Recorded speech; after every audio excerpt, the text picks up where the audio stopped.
Hello everyone, स्वागत है एक बार फिर से आप सभी साथियों का शिक्षा संकल्प के इस ऑनलाइन यूट्यूब प्लेटफॉर्म पर। कैसे हैं आप सभी दोस्त? आशा करते हैं कि आप लोग बहुत ही अच्छे होंगे, स्वस्थ होंगे। आप सभी जानते हैं डेली रात को 8:30 बजे सामान्य हिंदी की स्पेशल क्लास होती है जो कि बीएड एंट्रेंस एग्जाम 2026 के लिए महत्वपूर्ण है। आप किसी भी स्टेट से हैं, उस स्टेट की बीएड प्रवेश परीक्षा की तैयारी कर रहे हैं, डेली रात को 8:30 बजे इस क्लास को करना बिल्कुल मत भूलिएगा। हमने आपसे कहा था यदि आप लोग इन क्लासेस को अटेंड कर रहे हैं आपको कोई समस्या नहीं होगी। पिछले वर्ष का आप लोग पेपर उठाकर देखेंगे तो पाएंगे बिल्कुल इसी पैटर्न पर सवाल पेपर में पूछे जा चुके हैं। तो आइए शुरुआत करते हैं। धैर्य के साथ आप लोग अंत तक बने रहिएगा और हर एक सवाल का आंसर भी देते हुए चलिएगा। पहला क्वेश्चन देखें, तुम्हारे मुंह में घी शक्कर, इसका सही अर्थ क्या हो जाएगा? आप सभी दोस्त बताएं।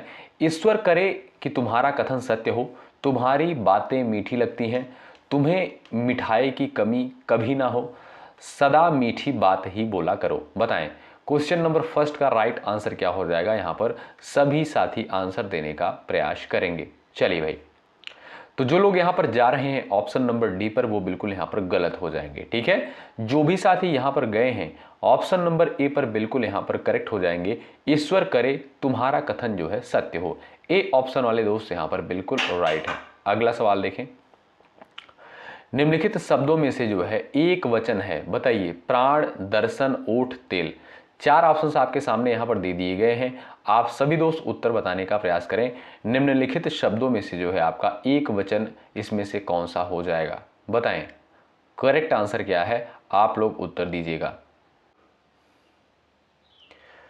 बड़ा इंपॉर्टेंट सवाल है साथियों, सभी लोग यहां पर उत्तर देने का प्रयास करें। चलिएगा, निम्नलिखित शब्दों में से जो है आपका एक वचन कौन सा होगा? देखिएगा दोस्तों, प्राण, दर्शन और ओठ, ये तीनों आपके जो है बहुवचन के अंतर्गत आएंगे। याद रखिएगा, ये आपके जो है बहुवचन के अंतर्गत आएंगे। लेकिन जो साथियों आपका तेल दिया है ये आपका जो है याद रखिएगा एक वचन के अंतर्गत आएगा। ठीक है भाई, आप जानते होंगे साथियों तेल क्या है? एक द्रव्यवाचक संज्ञा है। क्या भाई? द्रव्यवाचक संज्ञा है और ये आपका जो है एक वचन के अंतर्गत आएगा। डी ऑप्शन जो दिया है बिल्कुल करेक्ट आंसर है। सवाल नंबर तीसरा देखिएगा, मनोहर का सही संधि विच्छेद क्या होगा? यहां पर सभी दोस्त आप लोग आंसर करिएगा। चलिए, मनोहर का जो है सही संधि विच्छेद क्या हो जाएगा और इसमें संधि कौन सी है? यहां पर सभी दोस्त आंसर देने का प्रयास करेंगे। बताएं। यहां पर जितने भी सवाल लिए गए हैं ये सभी सवाल किसी न किसी परीक्षा में पूछे गए हैं। ऐसा सिंगल क्वेश्चन आपको देखने को नहीं मिलेगा जो पेपर में नहीं आया हुआ हो। ठीक है, तो बताएं मनोहर का सही संधि विच्छेद क्या हो जाएगा और मनोहर में कौन सी संधि है? तो यहां पर जो भी साथी जा रहे हैं मन प्लस हर पर वो बिल्कुल राइट हो जाएंगे। और आप देखेंगे यहां पर क्या लगा है? विसर्ग लगा है। ठीक है, विसर्ग लगा है तो आपकी यहां पर कौन सी साथियों संधि हो जाएगी? विसर्ग संधि हो जाएगी। क्या भाई? विसर्ग संधि हो जाएगी। याद रखें, आपका ए विकल्प जो दिया है बिल्कुल आपका यहां पर राइट आंसर हो जाएगा। अगला सवाल ये देखिएगा, अंत्यज शब्द का सही अर्थ क्या होगा? क्वेश्चन नंबर 4 आपके स्क्रीन पर यहां पर दिया गया है। आप सभी दोस्त यहां पर उत्तर दीजिएगा। चलिए, राइट आंसर आपका क्या हो जाएगा? अंत्यज शब्द का सही अर्थ क्या हो जाएगा? सभी दोस्त यहां पर बताएं करेक्ट आंसर क्या है। चलिए भाई, जो भी साथी यहां पर जा रहे हैं ऑप्शन नंबर सी पर बिल्कुल यहां पर करेक्ट हो जाएंगे। जिसका जन्म जो है निम्न वर्ग में हुआ हो उसे दोस्तों क्या बोलते हैं? अंत्यज बोलते हैं। याद रखिएगा, ऑप्शन नंबर जो सी दिया है यहां पर बिल्कुल आपका राइट आंसर हो जाएगा। याद रखें, ठीक है, सी विकल्प जो दिया है ये बिल्कुल आपका करेक्ट आंसर है। दूर से फेंक कर चलाया जाने वाला हथियार क्या कहलाता है? बताइए। अस्त्र कहते हैं, आयुध कहते हैं, शस्त्र कहते हैं या तलवार कहते हैं? क्वेश्चन नंबर 5 आपके स्क्रीन पर दे दिया गया है। आप सभी प्यारे दोस्त यहां पर उत्तर देने का प्रयास करें। चलिएगा, राइट आंसर आपका क्या हो जाएगा? सभी दोस्त यहां पर बताएं सही उत्तर आपका क्या हो जाएगा। बताएं भाई, दूर से फेंक कर चलाया जाने वाला हथियार जो है क्या कहलाता है? यहां पर जो भी दोस्त जा रहे हैं ऑप्शन नंबर ए पर अस्त्र पर बिल्कुल यहां पर राइट हो जाएंगे। ए विकल्प आपका साथियों बिल्कुल राइट आंसर हो जाएगा। साथियों अस्त्र किसे कहते हैं? याद रखें, दूर से चलाने वाला जो हथियार होता है जैसे तीर, ये क्या साथियों दूर से चलाई जाती है तो इसे क्या बोलेंगे? अस्त्र बोलेंगे। ठीक है, और आपसे क्वेश्चन भी यही पूछा है, दूर से फेंक कर चलाया जाने वाला हथियार क्या कहलाएगा? अस्त्र कहलाएगा। ए ऑप्शन जो आपका दिया है बिल्कुल राइट आंसर हो जाएगा। ठीक है भाई, आगे बढ़ें और यहां पर देखेंगे, अगर बात करें साथियों शस्त्र की, तो आप जानते होंगे हाथ से चलाने वाला जो हथियार होता है जैसे तलवार, ठीक है, ये आपका क्या है? शस्त्र के अंतर्गत आएगा। अगला सवाल देखिए, कुटिल का विलोम क्या हो जाएगा? क्वेश्चन नंबर 6 आपके स्क्रीन पर यहां पर दे दिया गया है। आप सभी प्यारे दोस्त आंसर देने का प्रयास करें। चलिए, जटिल, रूढ़, सरल, वक्र, क्वेश्चन नंबर 6 का करेक्ट आंसर आप यहां पर कर सकते हैं। राइट आंसर आपका क्या हो जाएगा बता सकते हैं? चलिएगा, कुटिल का विलोम शब्द क्या हो जाएगा? सभी दोस्त यहां पर बताएं। जटिल है, रूढ़ है, सरल है और आपका दिया है वक्र। तो भाई जो लोग सी ऑप्शन पर गए हैं बिल्कुल यहाँ पर करेक्ट हो जाएंगे। अपनी पीठ जो है थपथपा लीजिए, बिल्कुल आप राइट है यहाँ पर। ऑप्शन नंबर सी बिल्कुल करेक्ट आंसर हो जाएगा। अगला सवाल, सेशन को एक बार आप लोग लाइक कर दीजिएगा जिससे सभी के पास ये क्लास जो है पहुंच जाए। आप जानते हैं साथियों, बहुत मेहनत के साथ इस कंटेंट को टाइप किया जाता है, तैयार किया जाता है। आपका कर्तव्य बनता है सेशन को जरूर से जरूर लाइक करें। यदि आप चैनल पर नए हैं, जुड़ सकते हैं, सब्सक्राइब कर सकते हैं। हेल्प आपको यहाँ से जरूर मिलेगी। जब तक आपकी परीक्षा नहीं हो जाएगी तब तक हम आपके साथ बने रहेंगे। निम्नलिखित में जो है घोड़ा का पर्यायवाची शब्द जो है नहीं है। अश्व, सैंधव, घोटक, यातुधान, 4 ऑप्शंस आपके सामने यहाँ पर दे दिए गए हैं। आप सभी प्यारे दोस्त आंसर दीजिएगा। चलिए, निम्नलिखित में जो है घोड़ा का पर्यायवाची शब्द इसमें से आपका कौन सा नहीं है? सवाल नंबर 7 आपके स्क्रीन पर दिया गया है। सभी प्यारे साथी यहां पर आंसर देने का प्रयास करेंगे। चलिए, तो जो लोग यहां पर देखिएगा अश्व, सैंधव और घोटक, ये क्या है साथियों? ये सभी आपके जो है घोड़ा का पर्यायवाची हो जाएगा। क्या? घोड़ा का पर्यायवाची हो जाएगा। ठीक है, लेकिन साथियों यातुधान क्या है? इसका अर्थ क्या होता है भाई? राक्षस। क्या साथियों? और राक्षस। ठीक है भाई, तो आपका डी ऑप्शन जो है इस क्वेश्चन का बिल्कुल राइट आंसर हो जाएगा। यातुधान जो है साथियों घोड़ा का पर्यायवाची नहीं होगा। डी विकल्प बिल्कुल राइट आंसर है। अगला सवाल, मोहन से चला नहीं जाता, वाक्य में कौन सा वाच्य है? बताइए। आप जानते होंगे साथियों, हिंदी में जो है आपके 3 वाच्य होते हैं। कौन कौन से? एक आपका कर्तवाच्य होता है, भाववाच्य होता है, उसके बाद कर्मवाच्य, यानी 3 जो है वाच्य होते हैं। आपको यहां पर बताना है मोहन से चला नहीं जाता, वाक्य में कौन सा वाच्य है? फटाफट आप लोग यहां पर उत्तर दीजिएगा। चलिए,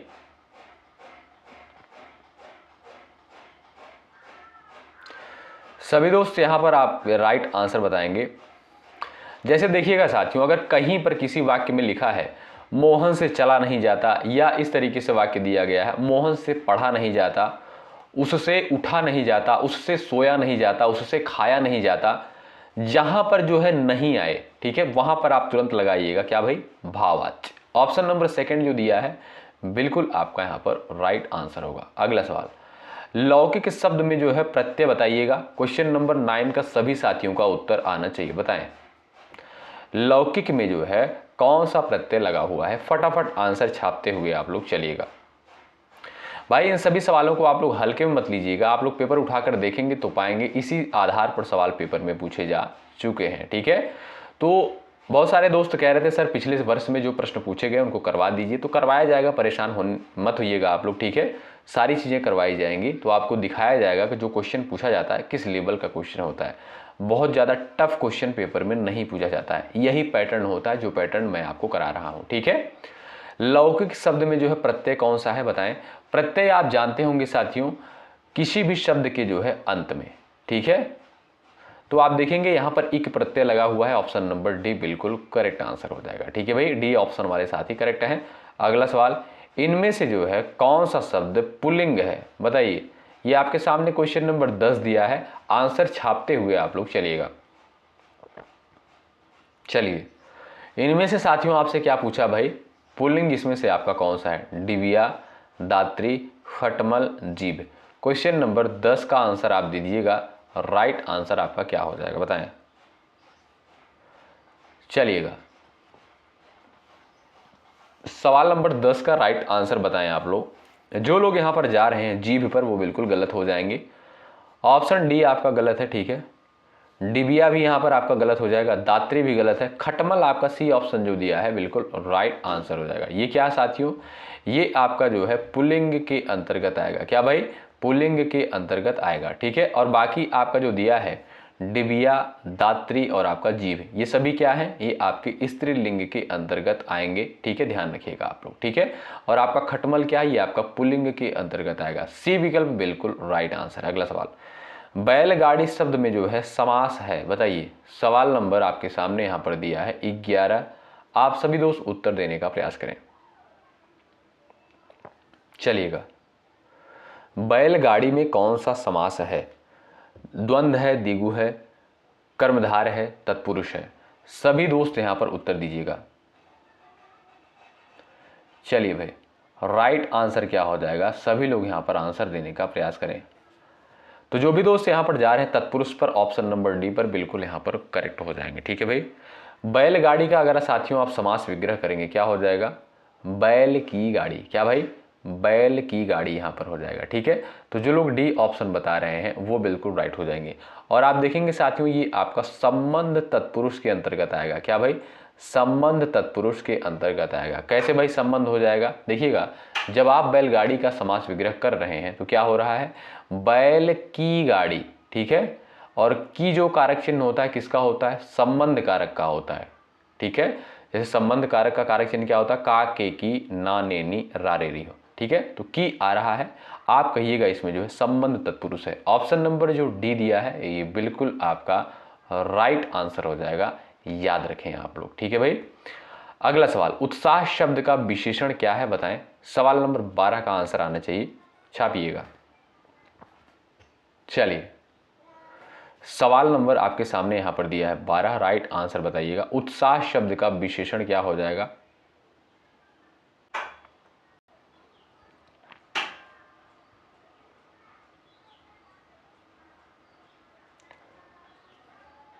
चलिए भाई, सभी साथी यहां पर आंसर देने का प्रयास करें।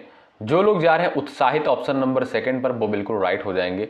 उत्साहित साथियों क्या, ये आपका विशेषण हो जाएगा, याद रखें। ठीक है भाई, सेकंड ऑप्शन बिल्कुल राइट आंसर। अगला सवाल, ज्ञानपीठ पुरस्कार किस क्षेत्र में श्रेष्ठ कार्य करने के लिए प्रदान किया जाता है? क्वेश्चन नंबर 13 स्क्रीन पर दे दिया गया है, छापते हुए आप लोग आंसर को चलिएगा। चलिए, क्वेश्चन नंबर 13 का उत्तर बताएं। ज्ञानपीठ पुरस्कार जो है किस क्षेत्र में श्रेष्ठ कार्य करने के लिए प्रदान किया जाता है या दिया जाता है? तो ये साथियों, जो ज्ञानपीठ पुरस्कार होता है ये आपका भाई याद रखें, साहित्य के क्षेत्र में उत्कृष्ट योगदान देने वाले व्यक्ति को प्रदान किया जाता है। आपका डी विकल्प जो है बिल्कुल राइट आंसर है। मधुशाला के लेखक कौन है, बता दीजिए भाई। क्वेश्चन नंबर 14 स्क्रीन पर बताइए। मधुशाला के लेखक का नाम आप लोग बता दीजिए। निराला, सूरदास जी, बच्चन जी, जायसी जी, बताएं। सवाल नंबर 14 का आंसर दीजिएगा फटाफट आप लोग। चलिए, यहां पर आपका राइट आंसर क्या हो जाएगा? ऑप्शन नंबर सी बिल्कुल करेक्ट आंसर है, बच्चन। ठीक है भाई, हरिवंश राय बच्चन जी। काव्य के सामान्यतः कितने गुण होते हैं? क्वेश्चन नंबर 15 का उत्तर आप लोग बताइए, राइट आंसर क्या हो जाएगा? काव्य के सामान्यतः कितने गुण होते हैं? 9, 4, 7, 3, 4 विकल्प दिए गए हैं आपके सामने। सभी प्यारे दोस्त यहां पर आंसर दीजिएगा। चलिए, तो आप देखेंगे साथियों, अगर बात करें काव्य के सामान्यतः कितने गुण होते हैं, तो आप सभी साथियों को पता होना चाहिए 3 गुण होते हैं। ठीक है, कौन कौन से? एक आपका होता है माधुर्य। क्या भाई? माधुर्य। ठीक है, एक सेकंड देखिएगा। एक होता है आपका भाई माधुर्य। ठीक है, दूसरा होता है आपका क्या भाई? ओज। तीसरा होता है भाई आपका प्रसाद। ठीक है, तो ये क्या होते हैं साथियों? काव्य के सामान्यतः गुण होते हैं। कितने भाई? 3 होते हैं, माधुर्य, ओज और आपका प्रसाद। आपका डी ऑप्शन जो है बिल्कुल राइट आंसर है। अगला सवाल, निम्नलिखित में से शुद्ध वर्तनी कौन सी है? सांप्रदायिकता कौन से विकल्प में बिल्कुल यहां पर राइट लिखा गया, बताएं। फटाफट आंसर आप लोग छापिएगा। सांप्रदायिकता का शुद्ध वर्तनी यहां पर क्या होगा? सवाल नंबर 16 का सभी दोस्तों का आंसर आना चाहिए। फटाफट आप लोग यहां पर उत्तर देने का प्रयास करिएगा। चलिए भाई, राइट आंसर आपका क्या हो जाएगा? सभी दोस्त यहां पर बताइएगा।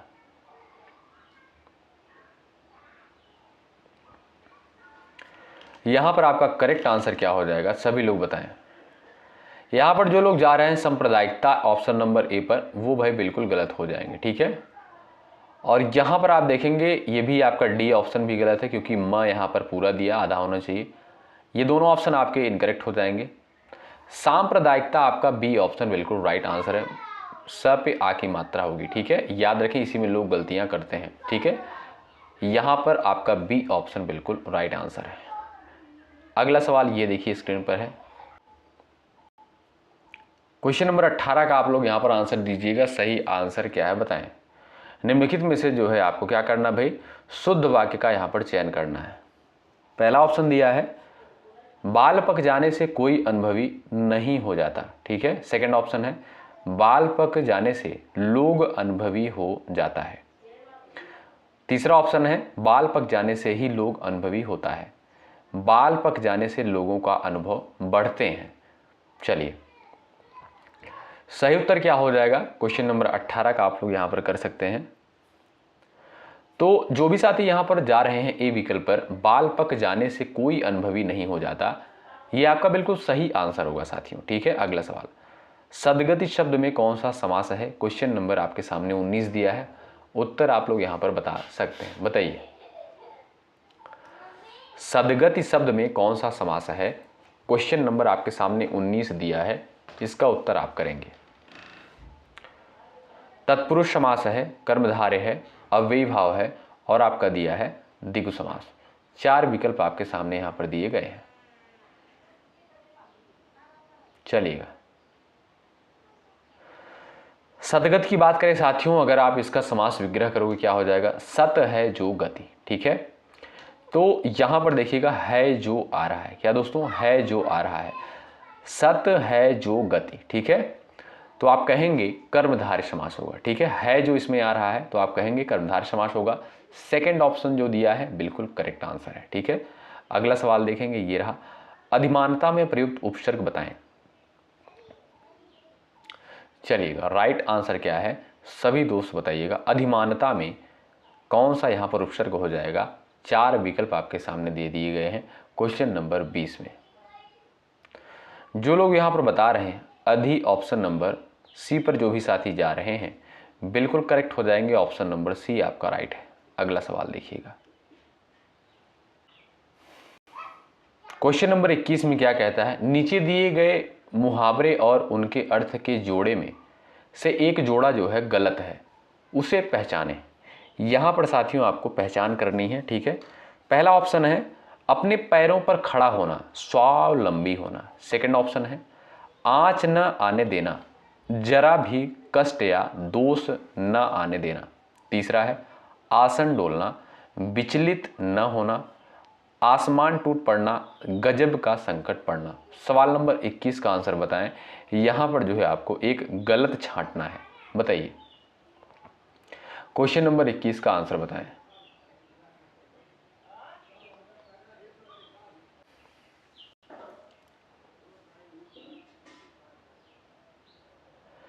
चलिएगा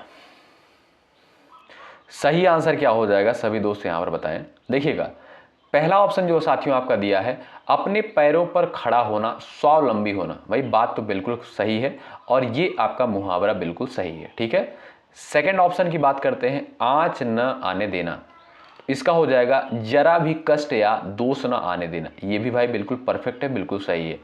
आसमान टूट पड़ना यानी संकट में पड़ जाना, ये भी आपका साथियों बिल्कुल परफेक्ट है, बिल्कुल करेक्ट है, ठीक है। यहां पर जो दिया है आसन डोलना बराबर विचलित न होना, ये आपका साथियों गलत है। क्यों, क्योंकि साथियों आसन डोलना यहां पर अगर होता विचलित होना तब ये आपका सही हो जाता, लेकिन यहां पर न लग गया है, इसलिए आपका ये ऑप्शन सी गलत है, इसलिए सी ऑप्शन आपका सही हो जाएगा, ठीक है। क्योंकि यहां पर आपसे पूछा है गलत जोड़ा बताइए, तो सी ऑप्शन आपका गलत जोड़ा है। अगला सवाल देखें, मदिरा पीने का प्याला के लिए एक शब्द क्या है। क्वेश्चन नंबर 22 का उत्तर बता सकते हैं आप लोग। सवाल नंबर आपके सामने यहां पर दिया है 22, इसका उत्तर आप कर सकते हैं। चलिए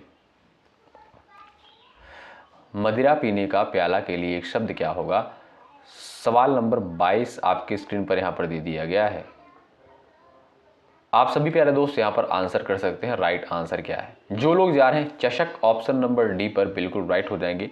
मदिरा पीने का प्याला के लिए एक शब्द क्या होता है साथियों? चषक होता है, ध्यान रखें। डी ऑप्शन बिल्कुल राइट आंसर है। अगला सवाल, अकार्य शब्द का तद्भव रूप क्या होगा, बताएं। सवाल नंबर आपके सामने 23 दिया है, उत्तर आप कर सकते हैं यहां पर। चलिएगा, सवाल नंबर 23 का आंसर बताएं। अकार्य शब्द का जो है तद्भव रूप क्या होगा? अकार्य दोस्तों क्या है? ये आपका एक तत्सम शब्द है। इसका जो तद्भव रूप तो होता है वो क्या हो जाएगा भाई? अकाम होगा, अकारत होगा, अकारज होगा। जो लोग ए ऑप्शन पर जा रहे हैं गलत हैं, सी वाले भी गलत हैं, बी वाले यहां पर सही हो जाएंगे, अकारज। अगला सवाल, उनके बिना तुम कुछ नहीं हो, वाक्य में संबंध बोधक शब्द कौन सा है? क्वेश्चन नंबर 24 का उत्तर करें। चलिए, सवाल नंबर आपके सामने 24 दिया, उत्तर करें। उनके बिना तुम कुछ नहीं हो, राइट आंसर क्या है? आप सभी दोस्त यहां पर उत्तर दीजिएगा। जो लोग जा रहे हैं ऑप्शन नंबर बी पर, बिना पर, वो बिल्कुल राइट हो जाएंगे। सेकंड ऑप्शन राइट है। लड़के ने पुस्तक पढ़ी, वाक्य का काल पहचानिए। आपके सामने क्वेश्चन नंबर 25 दिया है, उत्तर आप दे सकते हैं। लड़के ने पुस्तक पढ़ी है, वाक्य का काल आपको यहां पर पहचानना है, बताएं। क्वेश्चन नंबर 25 आपके स्क्रीन पर दिया गया है। यहां पर देखेंगे दोस्तों आप, कार्य जो है पूरा हो चुका है। क्या भाई? लड़के ने पुस्तक पढ़ी है, यानी कार्य जो है पूर्ण हो चुका है। ठीक है, किस काल में? वर्तमान में आप देखेंगे। ठीक है, वर्तमान में जो है कार्य पूरा हो चुका है, तो आप कहेंगे इसमें हो जाएगा पूर्ण वर्तमान काल। ऑप्शन नंबर जो सेकंड दिया है बिल्कुल आपका राइट आंसर है। सवाल नंबर अगला देखिए ध्यान से। निम्नलिखित में से जो है किस वाक्य में संप्रदान कारक है, बताइए। मेरा घर स्टेशन से बहुत दूर है, राम घर पर सो रहा है, राजा ने निर्धनों को कंबल दिए, निसार खेलता है। बताइए, 26 नंबर का यहां पर आंसर दीजिएगा आप लोग। सवाल नंबर 26 का करेक्ट आंसर क्या है? जहां पर साथियों कोई वस्तु किसी को दी जाती है, ठीक है, वहां पर आपका क्या होता है भाई? संप्रदान कारक होता है। ठीक है, आप देखेंगे राजा ने जो है निर्धनों को कंबल दिए, तो यहां पर आपका सी ऑप्शन जो है बिल्कुल सही आंसर हो जाएगा, याद रखें। अगला सवाल, संयुक्त व्यंजन की संख्या कितनी होती है? क्वेश्चन नंबर 27 का उत्तर आप यहां पर कर सकते हैं, बताइए। ये तो हमने कई बार आपको बताया भी है। सवाल नंबर 27 का उत्तर आप कर सकते हैं सभी प्यारे साथी। संयुक्त व्यंजन की संख्या कितनी होती है भाई? 4 होती है। आपका जो ए ऑप्शन दिया है बिल्कुल राइट है। छ होता है, त्र होता है, ज्ञ होता है और आपका श्र होता है। ये 4 क्या है भाई? ये आपके संयुक्त व्यंजन होते हैं। छ का निर्माण साथियों किससे होता है? क हलंत प्लस श। इसीलिए साथियों इसे क्या बोलते हैं? संयुक्त व्यंजन बोलते हैं, क्योंकि दो वर्णों के मेल से ये वर्ण बनते हैं। इसीलिए इन्हें क्या कहते हैं भाई? संयुक्त व्यंजन कहा जाता है।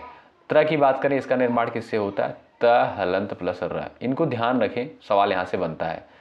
ज्ञ की बात करें, ज हलंत प्लस इ से इनका निर्माण होता है। ठीक है, श्र की बात करें तो श हलंत प्लस र से जो है श्र का निर्माण होता है। ठीक है, आपका ए विकल्प जो है बिल्कुल राइट है। अगला सवाल, दिए गए विकल्पों में से जो है पराजय एवं माला का एक समानार्थी शब्द क्या है?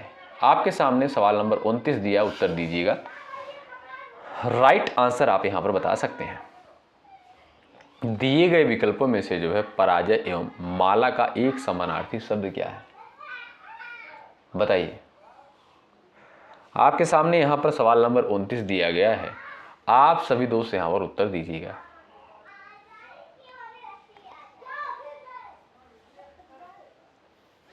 चलिएगा, राइट आंसर आपका क्या हो जाएगा, बताएं।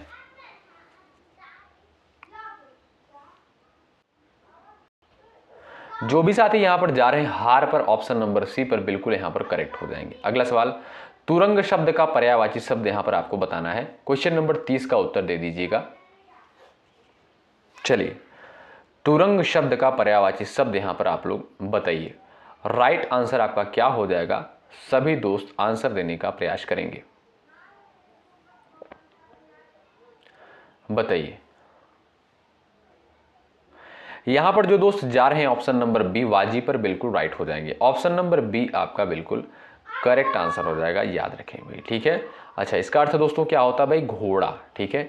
ये घोड़ा का भी पर्यायवाची होता है तुरंग। अगला सवाल, निम्नलिखित शब्दों में जो है एक स्त्रीलिंग शब्द है, पहचान कीजिए। 31 का उत्तर बता दीजिए।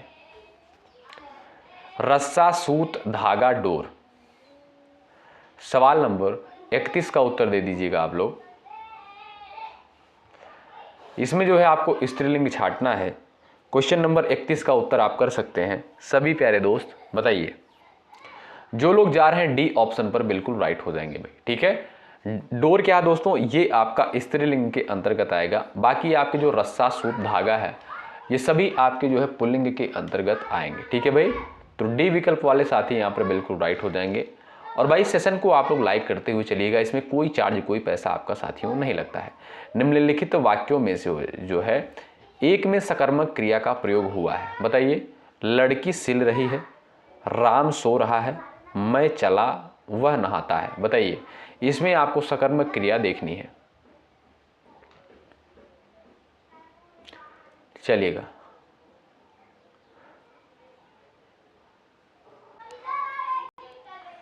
चलिए भाई, सभी लोग प्रयास करेंगे आंसर देने के लिए यहाँ पर। तो जो भी दोस्त यहाँ पर जा रहे हैं लड़की सिल रही है, ऑप्शन नंबर ए पर जो भी दोस्त गए हैं बिल्कुल करेक्ट हो जाएंगे। इसमें आपका सकर्मक क्रिया का एग्जाम्पल है। हिंदी दिवस जो है कब मनाया जाता है, क्वेश्चन नंबर आपके सामने 33 दिया है, उत्तर आप करेंगे। चलिए, हिंदी दिवस जो है प्रत्येक वर्ष की तिथि को मनाते हैं। 14 सितंबर को, 26 जनवरी को, 14 अगस्त, 14 नवंबर। सवाल नंबर 33 का आप लोग यहाँ पर आंसर करें फटाफट, सभी साथियों का उत्तर आना चाहिए, बताएं। चलिए, तो देखिएगा दोस्तों, हिंदी दिवस जो है प्रत्येक वर्ष 14 सितंबर को मनाते हैं। कब? 14 सितंबर को। आपका यहाँ पर जो ए विकल्प दिया है बिल्कुल राइट आंसर हो जाएगा, ठीक है। आप लोग बताइएगा विश्व हिंदी दिवस किस तिथि को मनाया जाता है, कमेंट करके बताएं जरूर। अगला सवाल, जैसा करोगे वैसा भरोगे, इसमें जो है आपका कौन सा सर्वनाम है, बताइए। 34 का यहाँ पर सभी दोस्तों का उत्तर आना चाहिए। जैसा करोगे वैसा भरोगे, इसमें हो जो है आपका कौन सा सर्वनाम होगा, बताएं। चलिए, जैसा दिया है और आपका वैसा दिया है, ठीक है। ये साथियों क्या है, ये आपके संबंधवाचक के अंतर्गत आते हैं, ठीक है। याद रखिएगा, ये दो वाक्यों को जोड़ने का कार्य करते हैं, जैसा और वैसा। तो आप देखेंगे यहाँ पर राइट आंसर क्या हो जाएगा, संबंधवाचक सर्वनाम। ऑप्शन नंबर डी वाले दोस्त बिल्कुल यहाँ पर राइट हो जाएंगे। सवाल नंबर अगला है, छह के बारे में यहाँ पर सही नहीं है, बताइए। तालब ध्वनि है, कंठ ध्वनि है, महाप्राण है, अघोष ध्वनि है, बताइए। सही आंसर क्या है, बताएं। चलिए, तो साथियों ये छह है आपका तालब के अंतर्गत भी आता है, महाप्राण भी है, अघोष भी है। लेकिन साथियों ये आपका कंठ ध्वनि के अंतर्गत नहीं आता, बल्कि आपका जो क वर्ग के अंतर्गत वर्ड होते हैं, जैसे क ख ग घ, ये आपके जो है कंठ के अंतर्गत आते हैं। अगला सवाल, भवानी का पुल्लिंग क्या हो जाएगा, बताएं। सवाल नंबर 36 का उत्तर बताएं आप लोग। भवानी का पुल्लिंग यहाँ पर आपको बताना है। भवदेव है, भवन है, और आपका दिया है देव भव। राइट आंसर क्या है भाई, भव हो जाएगा। ऑप्शन नंबर जो आपका यहाँ पर दिया है, ऑप्शन नंबर डी बिल्कुल राइट आंसर है। अगला सवाल, उत्पत्ति की दृष्टि से हिंदी शब्द समूह को कितने वर्गों में बांटा जाता है, 34 का उत्तर बताएं। चलिए, उत्पत्ति की दृष्टि से हिंदी शब्द समूह को कितने वर्गों में बांटा जाता है, 5, 3, 4, 2। सवाल नंबर आपके सामने यहाँ पर 37 दिया गया है। आप सभी प्यारे साथी आंसर कर सकते हैं। राइट आंसर आपका क्या हो जाएगा, बता सकते हैं। जो लोग बता रहे हैं 4, वो बिल्कुल राइट है। पहला आपका हो गया तत्सम, दूसरा हो गया आपका तद्भव, तीसरा हो गया आपका देशज, चौथा हो गया आपका विदेशज, ठीक है। राइट आंसर हो जाएगा ऑप्शन नंबर सी, बिल्कुल सही आंसर है। अगला सवाल, जो कठिनाई से प्राप्त किया जा सके शब्द समूह के लिए एक शब्द जो है क्या होगा, 38 का उत्तर आप कर सकते हैं। जो कठिनाई से प्राप्त किया जा सके शब्द समूह के लिए एक शब्द क्या होगा, 38 का उत्तर आप बताएं। दुग्ध, दुर्गम, दुर्लभ, दुशाध्य। 38 नंबर के क्वेश्चन का राइट आंसर क्या हो जाएगा, जो लोग जा रहे हैं यहाँ पर दुर्लभ पर ऑप्शन नंबर सी पर बिल्कुल राइट हो जाएंगे। जो कठिनाई से प्राप्त किया जा सके उसके लिए एक शब्द होगा साथियों दुर्लभ। वे शब्द जो विभिन्न पदों, वाक्यों अथवा वाक्य खंडों को जोड़ते हैं क्या कहलाते हैं? आपके सामने सवाल नंबर 39 दिया है, इसका उत्तर आप कर सकते हैं। वे शब्द जो विभिन्न पदों, वाक्यों अथवा वाक्य खंडों को जोड़ने का कार्य करते हैं क्या कहलाते हैं? वे कहलाते हैं साथियों समुच्चय बोधक। ऑप्शन नंबर सी जो दिया है बिल्कुल आपका राइट आंसर होगा। अगला सवाल, किस वर्ग के व्यंजन जो है अंतस्थ व्यंजन कहलाते हैं? सवाल नंबर आपके सामने 40 दिया है, उत्तर करें। वेरी वेरी इंपॉर्टेंट सवाल है, परीक्षा के दृष्टिकोण से सभी साथी उत्तर दीजिएगा। किस वर्ग के व्यंजन जो है अंतस्थ व्यंजन यहां पर कहलाते हैं? आप देखेंगे दोस्तों राइट आंसर क्या हो जाएगा, वो हो जाएगा आपका य वर्ग। Option number D correct. यानी आप जानते हैं य र ल व, ये आपके क्या है साथियों? ये सभी आपके 4 वर्ड जो होते हैं ये क्या है?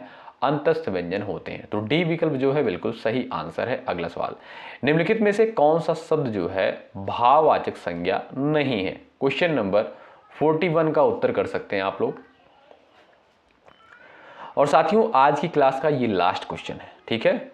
तो देखते हैं ऐसे कितने साथी हैं जो यहाँ पर बिल्कुल सही आंसर इसका बताते हैं। ज़रूर आंसर करिएगा। ये क्लास कैसी लगती है आपको ज़रूर बताएं। जो क्लास का टाइमिंग है सुबह 11:30 है, दोपहर को 3 बजे है, रात को 8:30 बजे। इन क्लासेस को आप लोग जरूर अटेंड करिए, ठीक है? तो ये सारी चीज़ें आपको बिल्कुल फ्री में साथियों प्रोवाइड की जा रही हैं। यदि आप चैनल पर नहीं जुड़े हैं तो जुड़ सकते हैं, सब्सक्राइब कर सकते हैं, निश्चित आपको यहाँ पर हेल्प मिलेगी। जब तक आपकी परीक्षा नहीं हो जाएगी तब तक हम आपके साथ एक बेहतर कंटेंट के साथ इसी तरीके से बने रहेंगे। चलिए मिलते हैं आपसे अगली क्लास में। शुक्रिया। जय हिंद, जय भारत।